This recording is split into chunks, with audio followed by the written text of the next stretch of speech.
వాళ్ళకి ఆహారంగా ఇస్తూ వాటికే విషయములు అంటారు. విషయాలంటే తమ వైపు లాక్కునేవి అని అర్థం. ఏం చేస్తాయి? శబ్దం వినిపించగానే చెవి అటువైపు వెళ్ళిపోతుంది, పరిమళం రాగానే ముక్కు దానికేసి వెళ్ళిపోతుంది, రుచి తలగల నాలుక దానివైపు వెళ్ళిపోతుంది, రూపం కనిపించగానే కన్ను దానివైపు వెళ్ళిపోతుంది, స్పర్శ కోసం దేహం వెళ్ళిపోతుంది, చర్మం. ఇలాగా ఈ విషయాలన్నీ కూడా తమ వైపు లాకి ఇది నాది, ఇది నాకు, ఇది నాది, ఇది నాకు. ఇదే మనని నాశనం చేసేది. ఈ నాది నాకు అహం మమ, అహం మమ అని ఈ 2 అక్షరాల మృత్యువుని ఇవ్వాలి. ఈ అహం మమ నిజానికి ఇది అహం మమ నాది నాకు కాదు, ఇవి శ్రీకృష్ణుడివి. కానీ ఆయన్ని విడదీసేసి నన్ను అక్కడ పెట్టే ప్రయత్నం చేస్తుందే ఈ ప్రకృతికే పూతన అని పేరు. అయితే అక్కడ ఉండేటటువంటి గోపికలందరూ కూడా శ్రీకృష్ణుడే తమకి ప్రాణమని భావించడం చేత పూతన ప్రభావం వాళ్ళ మీద పడకుండా స్వామి వాళ్ళని కాపాడినట్టుగా ఎవరు పరమాత్మ శ్రీకృష్ణుడిని ఆశ్రయిస్తారో వాళ్ళ విషయంలో ప్రకృతి అహమ్మమలని ఏర్పరచకుండా తాను కూడా దూరం చేస్తాడు, తనని తాను వీళ్ళకి ఇచ్చుకుంటాడన్నమాట. ప్రకృతిని మారుస్తాడు, ప్రకృతి ప్రభావాన్ని మన నుంచి తప్పిస్తాడు, ప్రకృతిని మంచిగా మలుస్తాడు అని అర్థం అన్నమాట.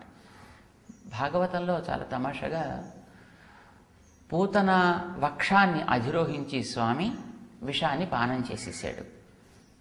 సరే, పూతన తన సహజ రూపాన్ని ధరించి పెద్ద ఆకారంతో పడిపోయింది, 1 యోజనం దూరాన్ని మొత్తం ఆక్రమిస్తూను.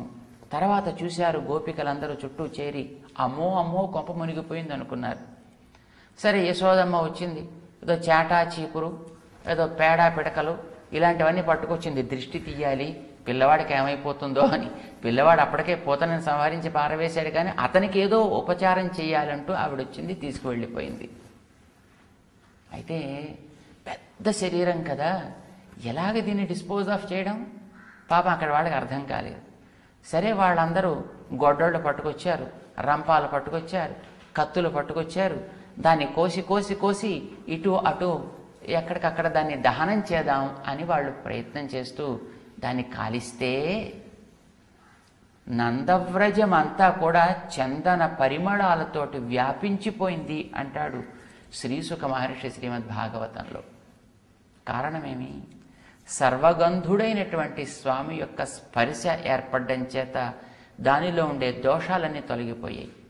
సర్వగంధుడైనటువంటి స్వామికి తన యొక్క స్తన్యాన్ని పానం చేయించడం చేత శ్రీకృష్ణుడికి ఇది ఆవిడ భావించింది. ఏదైనా భగవంతుడికి ఇది అని భావన చేస్తే అది పూతమవుతుంది, అది పవిత్రమవుతుంది. అలానే తాను విషాన్ని శ్రీకృష్ణుడికి అని అర్పించి ఏదైనా భావం ప్రేమతోటి కృష్ణార్పణమస్తు అని అర్పించింది కనుక ఆయనకి విషమేమిటి, అమృతమేమిటి, ఆయనకి నిప్పేమిటి, నీరేమిటి, ఆయనకి నేల ఏమిటి, నింగేమిటి. మనకి ఇవన్నీ తప్ప ఆయనకి సర్వము సమానమే కదా. ఆ రకంగా తనలో ఉండేటటువంటి కాలుష్యాన్ని, కల్మషాన్ని అంతటినీ కూడా తొలగించుకొని ఆమె పవిత్రమైంది. మన చుట్టూ అనుభవించేటువంటి ప్రకృతిని ఇది పరమాత్మది, పరమాత్మకి అనే భావన మనం చేయగలిగితే ప్రకృతి చాలా పవిత్రమైనది అవుతుంది, ప్రకృతి పూతము అవుతుందన్నమాట. అందుకే ప్రకృతి చెడ్డది కాదు, ప్రకృతిలో ఉండే విషయాలు చెడ్డవి కావు. కానీ ఆ విషయాలని నావి, నాకు అనుకుంటే అది వీడికి అవసరం అవుతుంది. ఇది కృష్ణుడిది, కృష్ణుడికి అని అనుకుంటే అవి పవిత్రం అవుతాయి. పూతనని ఆ రకంగా పవిత్రం చేశాడు. విష్ణు చిత్తుల వారు అనేటువంటి మహానుభావులు తమకి లభించిన ధనాన్ని, తమకి లభించిన కీర్తిని తమది కాదు, ఇది స్వామిది అని భావించగలిగారు. ఆ వచ్చిన ధనాన్నంతటినీ కూడా శ్రీవిల్లిపుత్తూరులో ఉండేటటువంటి ఆ మందిరానికి ప్రాకారాది నిర్మాణాలు చేయటానికే వారు వినియోగించడం చేత అవన్నీ కూడా వారికి ఘనతనే ఆపాదించాయి తప్ప దోషాన్ని కాదు. ఆర్జించుకుంటాం సంపదలని ఎన్నిటినో మనం కూడా, కానీ నేను ఆర్జించా, నా కోసం ఆర్జించుకున్నాను అంటే మనంతా పూతనావసులం అయ్యాము అని అర్థం అన్నమాట. కృష్ణుణ్ణి దూరం చేసుకున్నాము అని అర్థం. కానీ తనకు లభించిన వాటిని భగవంతుడికి అర్పించారు విష్ణు చిత్తుల వారు. అలాంటి మహానుభావుల్ని స్మరిస్తోంది మన ఆండాళ్ మొట్టమొదట. ఇక రెండవది, ఎప్పుడైతే ప్రకృతిలో ఉండే విషయాలు కూడా భగవద్ అర్పితాలు అవుతాయో అప్పుడు శకటాసుర భంజనం కూడా జరుగుతుంది. శకటము ఈ శరీరానికి పేరు. ఇది ఒక అద్భుతమైన శకటం అంటుంది మనకి కఠ అనేటటువంటి ఉపనిషత్. అయితే ఈ శకటం 2 చక్రాల మీద సాగుతూ ఉంటుంది. ఏమి చక్రాలు? పుణ్యము పాపము, పుణ్యము పాపము, సుకృతము దుష్కృతము, మంచి కర్మ చెడు కర్మ. ఇవి 2 కూడా ఈ శకటాన్ని నడిపేటటువంటి చక్రాలు. అయితే మనం చేసేటువంటి కర్మలని నేను చేస్తున్నాను, నా వల్ల ఈ పని జరుగుతోంది. మనం సంకల్పాలు చెప్పేటప్పుడు ఏదో కరిష్యే నేను చేస్తున్నాను, దానం ఇచ్చినా ఎవరికి అంతే. ఇదం న మమ తుభ్యమహం సంప్రదతే న మమ, అంటే ఇది నాది, నేను నీకు ఇస్తున్నా. దానం అంటే అదే కదా. నా అనే తనాన్ని తీసేసి ఇది నీ అనే తనాన్ని దాని మీద ఆరోపించడాన్ని దానం అని అంటారనమాట. మమత్వాన్ని తొలగించి ఏదో తవత్వాన్ని దాని మీద ఆరోపించడం, ఇది దానం అని అంటారు. నిజానికి మమత్వాన్ని తీయడానికి అది నీదే. నువ్వు దాన్ని తయారు చేసావా? నువ్వు దాన్ని సంపాదించావా? వాడు అనుగ్రహించింది కదా. మరి అలాంటిది అహం తుభ్యం దదే సంప్రదదే, ఇదేమిటిది? నేను నాది నీకు ఇస్తున్నాను అంటే ఇది కూడా ఒక దోషం. ఎప్పుడైతే ఇవి మనం పెట్టుకుంటామో వెంటనే దాని ఫలితం కూడా మనకి చుట్టుకుంటుంది అనమాట. ఇది శకటం రావడానికి కారణం. ఇలా మనం చేసే సుకృతాలు దుష్కృతాలు ఎన్నెన్ని దీని మీద ఉన్నాయో, ఈ బండి ఒక శరీరం నుంచి మరొక శరీరంలోకి, ఆ శరీరం నుంచి ఇంకొక శరీరంలోకి ఇలాగ దొర్లించేట్టుగా యాత్రను సాగిస్తూనే ఉంటుంది. కానీ ఈ యాత్ర ఎక్కడో ఒక చోట ఆగాలి. ఎక్కడ శ్రీకృష్ణ పాద ఆశ్రయం ఏర్పడుతుందో అక్కడి తొలగుతుంది. శ్రీమన్నారాయణ చరణౌ శరణం ప్రపద్యే ఆశ్రయిస్తే ఈ కర్మలన్నీ తొలగిపోతాయి. అప్పుడు కర్మలు నావి కావు, వాడివి. పని చేయడం మానం, కానీ నా కర్మ అని చెయ్యం. భగవత్ కైంకర్యం ఇది అనే బుద్ధితో వాటిని ఆచరిస్తాం. అది ఫలితాన్ని భగవంతుడికి అర్పిస్తానమాట. 4వ అధ్యాయంలో శ్రీకృష్ణుడు ఎవరు ఇలా తెలుసుకుంటారో వాళ్ళని కూడా కర్మలు బంధించవు అని చెప్పాడు. మన ఏవం యోవేత్తి, వాడికి కూడా కర్మభిః నస బధ్యతే. కర్మలు నన్ను అంటావు ఎందుకంటే నేను ఫలితాన్ని ఆశించి చేయట్లేదు కనుక. నిన్ను అంటావు, నువ్వు కూడా ఆశించి చేయకుండా ఉంటే. భగవంతుడు చెప్పాడు ఈ విషయాన్ని.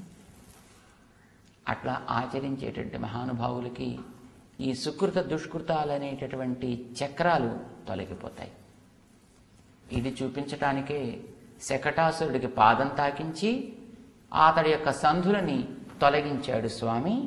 అట్లాగే మన ఈ శరీరంలో స్వామి యొక్క దివ్య శ్రీచరణాలని కనుక సుప్రతిష్ఠితం చేసుకోగలిగితే దీనికి ఉండే సుకృత దుష్కృతాలు తొలగిస్తాడు, తన యొక్క దివ్య సన్నిధానానికి స్వామి చేర్చుకుంటాడు అనడానికి వీలుగా నేను చెప్పాను.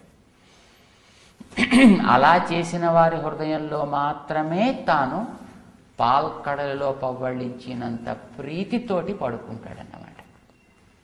మనలో ఉండే ప్రేమే పాల్కడలు.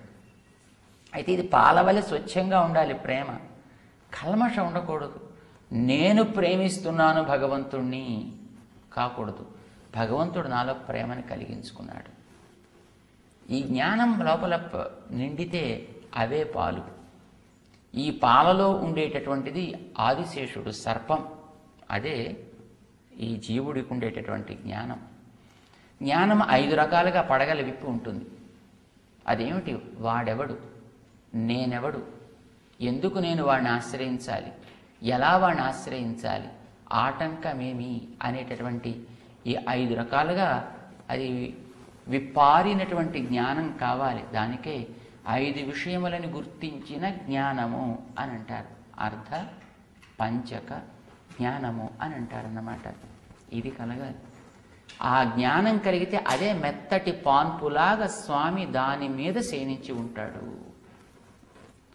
అలాంటి వారినే మనం మననశీలురు యోగులు అని అంటాం. వారు పలికిన పలికే మన పాలిటి శరణ్యం అన్నమాట, మనకి రక్షకం అన్నమాట. అలాంటి వారిని నిన్న మన ఆండాళ్ తల్లి మేలుకొలిపింది. ముందుకు సాగారు. రెండవ గోపి దగ్గర వచ్చారు. ఈవిడ కొంచెం వయస్సు కాస్త పెరిగినటువంటి గోపికే, కానీ శ్రీకృష్ణుడు అంటే వెర్రి ప్రేమ ఈమెకి. కృష్ణుడు అంటే పెద్ద పిచ్చి అన్నమాట ఈవిడికి. మొదట మనం అనుకున్నామే పిచ్చి మంచిదే, కానీ లోకంలో ఉండే వస్తువుల మీద ఉండే పిచ్చి అయితే పాడు చేస్తుంది, భగవంతుడి మీద ఉండే పిచ్చి అయితే బాగు చేస్తుంది. ఆ పిచ్చి కలిగిన వారిని, ఆ పిచ్చిని చూసిన వారిని కూడా అది బాగు చేస్తుంది. ఈవేళ గోపిక కాస్త పక్వత చెందినటువంటి ఆమె, కొంచెం పెద్ద ఆమె. ఈమెని మన వాళ్ళు మేల్కొల్పుతున్నారు. కేవలం మేల్కొల్పడమే కాదు, ఏమమ్మా ఇంకా వింటూ ఇంకా అలా పడుక్కునే ఉన్నావా అంటూ మేల్కొల్పుతారు. నిన్నను ఆలయ పక్షుల అరుపులు వినలేదా అని మేల్కొల్పారు. ఆలయంలో సేవ కోసం పిలిచేటువంటి శంఖధ్వని వినిపించలేదా అని పిలిచారు. మునులు యోగుల యొక్క హరినామ సంకీర్తన వినిపించలేదా అని పిలిచారు. ఈవేళ గోపికను లేపుతూ వాటి యొక్క ఉత్తమ దశ అంటే వినాలి, విన్న తర్వాత లేచి ఆచరించాలి. అంతే తప్ప కేవలం విని అలా పడుకోవడం కాదన్నమాట. వినాలి, ఆలోచనతో లేవాలి, ఆవేశంతో లేవకూడదు. అది ఇంకా నువ్వు విని అలా పడుకునే ఉన్నావా అంటూ ఈనాటి గోపికని మేల్కొల్పటానికి తెల్లవారింది అనే కొన్ని గుర్తులు చెప్తున్నారు. తెల్లవారడానికి పక్షుల అరుపులే గుర్తులు కదా, ఈవేళ కూడా కొన్ని పక్షుల యొక్క గుర్తులు చెప్తున్నారు. బహుశా ఈ పిల్ల కేరళ ప్రాంతం దగ్గరగాక బహుశా అక్కడెక్కడో చేరి ఉంటుంది. ఈనాటి పక్షులు మాట్లాడుకుంటున్నాయి కూడా, మాట్లాడే పక్షులలో భరద్వాజ పక్షులు అనేటటువంటివి కొన్ని పక్షులు ఉంటాయి. అవి అందంగా మాట్లాడతాయట. వీరి యొక్క పెరట్లో బోరుడని పక్షులు కూడా ఉన్నాయి, భరద్వాజ పక్షులు కూడా ఉన్నాయి. అవి మాట్లాడుకుంటున్నాయి అంటే పక్షులు మాట్లాడుకునే దశ ఎప్పుడు? మొదట పక్షులు లేస్తాయి, లేవగానే అవి కిచకిచకిచలు ఆడుకుంటాయి. కొంతసేపు అయిపోయిన తర్వాత ఆహారం కోసం ఇక అవి పైకి వెళ్ళాలి అని అనుకున్నప్పుడు ఒకదానితో ఒకటి మాట్లాడుకుని ఆ మాటలనే మూటలుగా చేసుకుని తమతో పాటు తీసుకుని పోతాయి. పక్షులు అన్ని కలిసి ఒకటే గుంపుగా తిరగవు కదా మనుషుల్లాగా. ఏ పక్షి మానాన ఆ పక్షి తిరుగుతూ ఉంటుంది. తిరిగి తమ ఆహారాన్ని ఆర్జించుకుంటాయి. తిరిగి సాయంకాలానికి అన్నీ తమ తమ గూళ్ళకి చేరతాయి అన్నమాట. అయితే బయటికి వెళ్ళిన తర్వాత మళ్ళీ తాను వస్తానో రానో తెలియదు కనుక, ఎలా ఉంటుందో తెలియదు కనుక, పైగా తనకి ఆప్తమైనటువంటి ఆ రెండవ పక్షిని విడిచి ఉండడం కూడా దానికి చాలా శ్రమ కనుక, చాలా దుఃఖాన్ని ఇచ్చేది కనుక, ఇక అలాంటి ఎడబాటు సమయంలో తాను ధరించి ఉండడం కోసం ఆ పక్షి యొక్క మాటలనే తన దగ్గర పెట్టుకుని ఇలా ఇలా ఇలా ఇలా తాను అన్నది అన్నట్టుగా తను భావించుకుంటూ రెండవ పక్షి తిరుగుతూ ఉంటుందన్నమాట. సరే, మాట్లాడుకుంటున్నాయంటే ఇంకా పొద్దు కాస్త ఎక్కువగానే పొడిచింది అని అర్థం. ఆ దశలో ఉండేటువంటి పక్షులను చూపిస్తోంది ఈవేళ మన ఆండాళ్ళ తల్లి మేల్కొల్పటానికి. పాసురాన్ని ఒకసారి ముందుగా మనం చెప్పుకుందాం. ஆண்டாள் திருவடிகளே சரணம். கீசு கீசென்று எங்கும் ஆனை சாத்தன் கலந்து பேசின பேச்சரவம் கேட்டிலையோ பெண்ணே. காசும் பிறப்பும் கலகலப்பா கைப்பேர்த்து வாசனரும் குழலாய்ச்சியர் மத்தினால் ஓசை படுத்த தைரரவங் கேட்டிலையோ. நாயக பெண் பிள்ளாய் நாராயணன் மூர்த்தி கேசவனை பாடவும் நீ கேட்டே கிடத்தியோ. தேசமுடையாய் திரா ஏலோரெம்பாவாய்.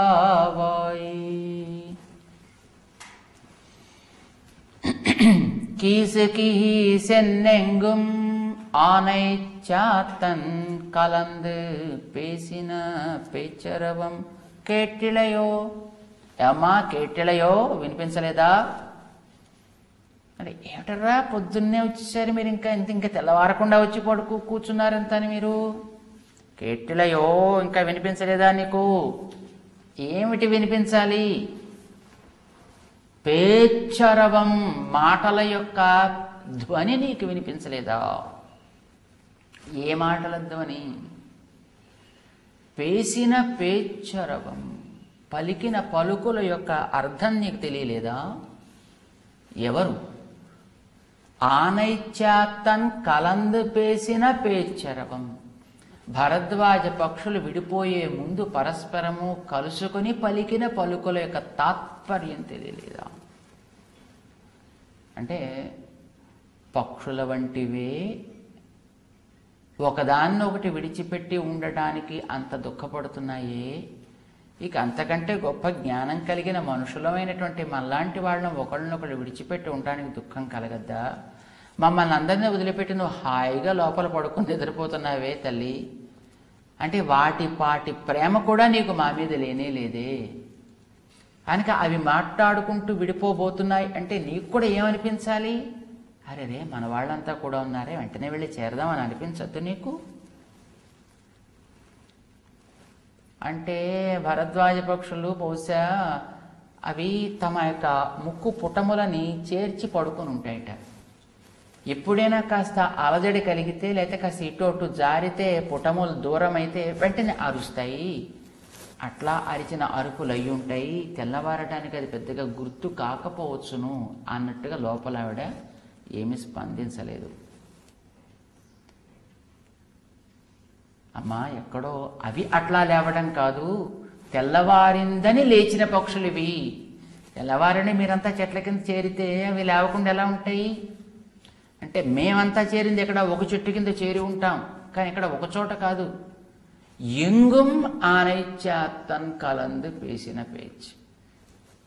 మేము ఇక్కడ చేరాం కనుక పోనీ ఈ పై చెట్టు మీద ఉండేటువంటి పక్షులు లేచి అనుకోవచ్చు, మరి అక్కడ ఆ పక్కన ఈ పక్కన కిచకిచలాడుతూ అన్ని వైపులా చెట్ల మీద ఉండేటువంటి భరద్వాజ పక్షులు అన్నీ మేల్కొన్నాయి.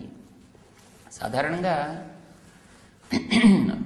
ప్రకృతిలో ఉండేటటువంటి ధర్మానికి ఒక మనిషి తప్ప మిగతా వాడంతా కట్టుబడి ఉంటాయి, మిగతా ప్రాణులన్నీ కట్టుబడి ఉంటాయి. ఒక తోటలో మళ్ళీ వికసించింది అంటే పక్క తోటలో కూడా మళ్ళీ వికసిస్తుంది. అంటే మన తోటలో ఏదో త్వరగా వికసించేసి పక్క తోటలో కొంచెం లేటుగా వికసించి ఆ పక్క ఉండే తోటలో మరి కాసేపటికి ఇలా ఉండదు. ఇప్పుడు మనుషులంటే ఇక్కడ వీడు త్వరగా లేవచ్చు, ఆ పక్కవాడు కొంచెం సేపటికి లేవచ్చు, ఇంకోటి వాడు ఇంకొంచెం ముందర లేవచ్చు, అట్లా ఉండొచ్చు. కానీ ప్రకృతిలో ఎప్పుడు అట్లాంటి తేడాలు ఉండవు. ఒక చోట చిగిర్చింది చెట్టు అని అంటే ఆ చెట్లు ఆ సీజన్లో అన్ని చోట్ల చక్కగా చిగురిస్తాయి. అలాగే ఒక పుష్పం వికసిస్తే అన్ని పుష్పాలు వికసిస్తాయి, ఒక పక్షి అన్ని పక్షులు లేస్తాయి అన్నమాట.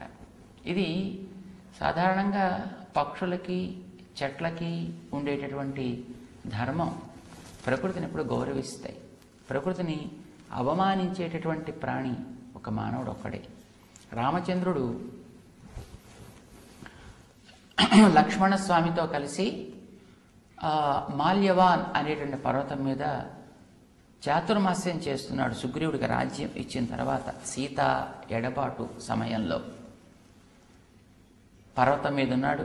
అది వానాకాలం, ఆకాశం అంతా కూడా మేఘావృతమై ఉంటుండేది. ఎప్పుడును తెల్లవారింది ఎప్పుడో, మధ్యాహ్నం అయ్యేది ఎప్పుడో, సాయంకాలం అయ్యేది ఎప్పుడో.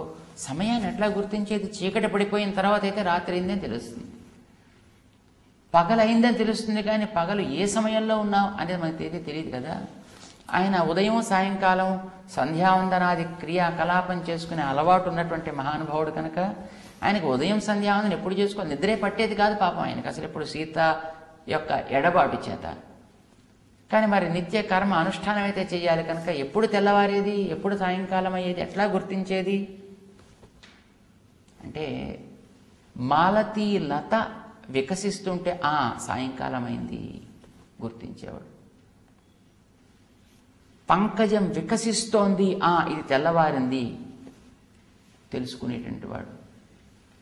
నిలీయమానై విహగై, పక్షుల నుంచి తమ గోళ్ళలో చేరుతున్నాయి, సాయంకాలం అయింది గుర్తించేవాడు అన్నమాట. మాలతి వికాసం చేత, పంకజం యొక్క వికాసం చేత, పక్షుల యొక్క కదలికల చేత రాత్రైంది తెల్లవారింది అనే విషయాన్ని రాముడు గుర్తిస్తూ ఉండేవాడు. అంటే గడియారాన్ని బట్టి కాదు, సూర్య దర్శనాన్ని బట్టి కాదు, ప్రకృతిలో ఉండేటువంటి చిహ్నాలని బట్టి తాను గుర్తించేవాడు అంటారు. కనుక ప్రకృతి ఎప్పుడు కూడా పొరపాటు చేయదు. కిచకిచలాడుతూ భరద్వాజ పక్షులన్నీ లేచి అన్ని వేళ తిరుగుతున్నాయంటే తెల్లవారింది అనడానికి ఖచ్చితమైన గుర్తు. తెల్లవారింది లేవలేదు లోపల గోపిక. భరద్వాజ పక్షులని ప్రస్తావించడంతో ఒక భరద్వాజ మహర్షి చెప్పిన ఒక తాత్పర్యాన్ని మనవాడు భావిస్తున్నారు. అదేనా నువ్వు గుర్తించద్దా అన్నట్టుగా మనకి తెలుస్తోంది. భరద్వాజ పక్షి మనకి రామాయణంలో భరద్వాజ మహర్షి మనకి రామాయణంలో కనిపిస్తాడు. భరద్వాజుడు చాలా గొప్ప ఋషి, వాల్మీకి భగవానుడి యొక్క శిష్యుడు. ఈయనకి వేదం అంతా ఆపోషణం పట్టాలనిపించింది. 100 సంవత్సరాలైనా వేదం చదవాలి అని. వేదం బాగా చదివాడు, కానీ చదివిన తర్వాత ఇంకా చాలా మిగిలిపోయినట్టుగా అనిపించిందిట ఆ మహానుభావుడికి. ఏం చేయాలి? పోనీ ఆయువు పెరిగితే బాగుండు అని దాని మీద పరిశోధన చేశాడు. తపస్సు చేశాడు. చేస్తే ప్రజాపతి ఆయనకి సాక్షాత్కరించాడు. ఏమయ్యా ఏం కావాలి అంటే, నాకు కొంచెం 100 ఏళ్ళ ఆయుష్ పెంచండి సార్ అడిగాడు. ఏం చేస్తావు అంటే, నేను బ్రహ్మచర్యం చరామి, నేను వేదాధ్యయనం చేస్తాను అని చెప్పాడు ఆయన. ఓహో, మంచి కార్యం కదా, సరే నువ్వు అడిగేది కూడా దానికోసమే అయినప్పుడు నేను నీకు ఒక 100 సంవత్సరాలు శాంక్షన్ చేస్తున్నాను ఇచ్చేసాడు ఆయన. ఈ 100 ఏళ్ళు కూడా ఈయన వేదాధ్యయనం బాగా చేశాడు ఆయన. కానీ ఇంకా చాలా మిగిలిపోయినట్టు అనిపించింది 100 ఏళ్ళు పూర్తయ్యే సమయానికి. మళ్ళీ ఇంకోసారి తపస్సులో కూర్చున్నాడు. మళ్ళీ ప్రజాపతి వచ్చాడు. ఏమయ్యా మళ్ళీ ఆరంభించా, మళ్ళీ ఏం కావాలి నీ కోరిక అంటే, మళ్ళీ పునః బ్రహ్మచర్యం చరామి. ఓ సరే సంతోషం, పోనీ ఇంకా నీకు తృప్తి కలిగినట్లేదులే, మరి ఇంకో 100 ఏళ్ళు శాంక్షన్ చేశాను ఇచ్చాడు. 100 ఏళ్ళు మళ్ళీ చదివాడు. కానీ ఇంకా చాలా మిగిలినట్టు అనిపించింది. మళ్ళీ తపస్సులో కూర్చున్నాడు. మళ్ళీ బ్రహ్మగారు వచ్చారు. మళ్ళీ ఏమయ్యా ఇంకేం చేస్తావు? అదే చేస్తాను. సరే పోనీ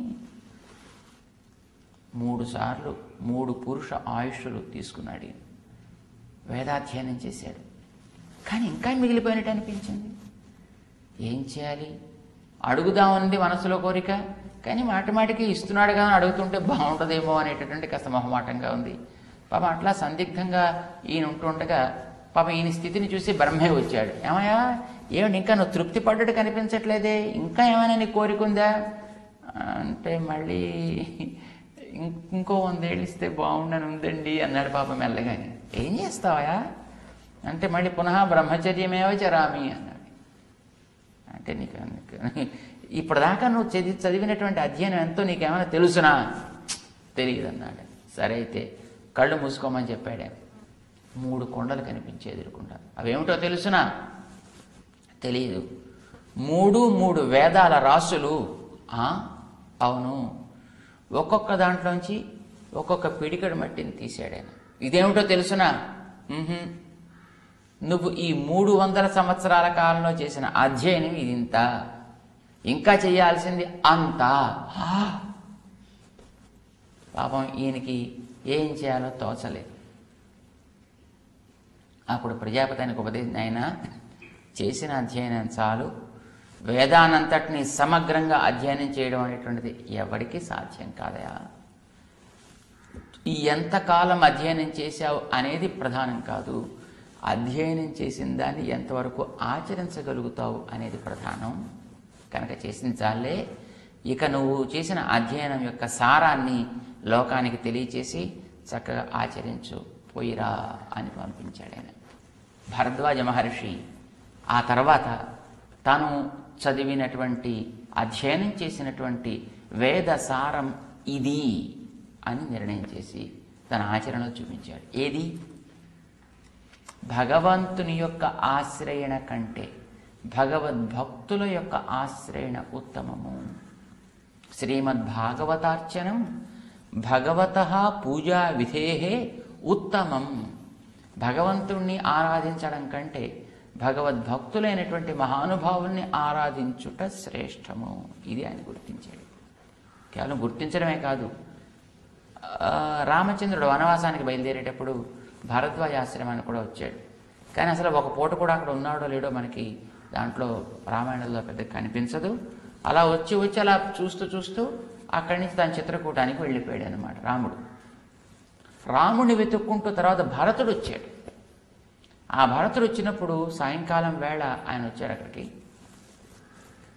భరతుడు తన సైన్యాన్ని కూడా వెనకాతలు వచ్చినటువంటి పరిజనాన్ని అయోధ్యావాసులందరినీ కూడా దూరంగా అట్టెపెట్టి భరద్వాజుడి దగ్గరికి వెళ్ళి రాముడుండే చోటు ఎక్కడ అడుగుదాము వెళ్ళాడు. వీరందరినీ ఆశ్రమంలో తీసుకొస్తే ఆశ్రమం వాతావరణం ఎక్కడ పాడవుతుందో అని తాను మంత్రుల్ని తీసుకుని వెళ్ళాడు. నమస్కారం పెట్టాడు ఋషి దగ్గర. ఏమైనా నువ్వు ఒక్కడే వచ్చావా అని అడిగారు ఆయన. లేదు, నాతో పాటు చాలామంది వచ్చారు. మరి వాళ్ళందరినీ తీసుకునిరా అంటే, అంతా వస్తే ఆశ్రమం పాడైపోతుంది, ఇక్కడ వాతావరణం అంతా గుర్రాలు జంతువులు ఇవన్నీ. ఏం పర్వాలేదు, నేను మీ అందరికీ అయోధ్యాపురం నుంచి వచ్చినటువంటి వారు అందరికీ నేను ఈ పూట తదియ ఆరాధన చేద్దామని అనుకుంటున్నాను. తదియ ఆరాధన అంటే భోజనం పెట్టడం అనమాట. నేను అందరికీ అది చేద్దామని అనుకుంటున్నాను, అందుకే మొత్తం అందరినీ తీసుకుంటారు. అమ్మో స్వామి, మీరు ఈ ఆశ్రమంలో ఏం పెడతారు కనుక? కాక వచ్చిన వాళ్ళు ఒకళ్ళిద్దరు కాదు, కొన్ని వేల మంది ఉన్నారు, వాళ్ళందరికీ ఏం పెడతారు కనుక? అందులో మనుషులు ఉన్నారు, జంతువులు ఉన్నారు, వాడన్నిటికీ మీరు ఏం పెట్టగలుగుతారు కనుక? ఎందుకు? అదే మా దాని మేము పోతాను ఎదురు అన్నాడు. ఏం వీల్లేదు అలాగా, నేను తప్పకుండా నీకు ఆతిథ్యం చేసి తీరవలసిందే, వెళ్ళి నీ వాటందరి వెంటనే తీసుకుని రా అంటూ పంపాడాను. సరే, మరి అంతలా శాసించినప్పుడు ఏం చేస్తాడు కదా, రేపు పోనీ ఏ దుంపలు పెడతాడో, ఉడుకుతాయో ఉడకవో, పోనీ ఏం చేద్దాం, సరే వాళ్ళని తీసుకొద్దాం, అదే తిందాము అని అనుకుంటూ భరతుడు వెళ్ళి సుమారు పావుగంట అరగంటలో తన పరివారాందరిని తీసుకుని వచ్చేటప్పటికీ తనకి ఆర్జించినటువంటి తపశ్శక్తి ఎంత గొప్పదో భరద్వాజ మహర్షి అక్కడ ఒక పెద్ద పట్టణాన్ని ఏర్పాటు చేశాడు. అద్భుతమైన షాపింగ్ మాల్స్ ఏర్పాటు చేశాడు. రకరకాల ఆసవాలు, డ్రింక్స్, ఈటబుల్స్, 1-2 కాదు, ఈవేళ అల్ట్రా మోడర్న్ సిటీస్లో చూడనటువంటి ఎన్నెన్నో విలాసాలను అక్కడ మొత్తం ఏర్పాటు చేసి పెట్టాడు.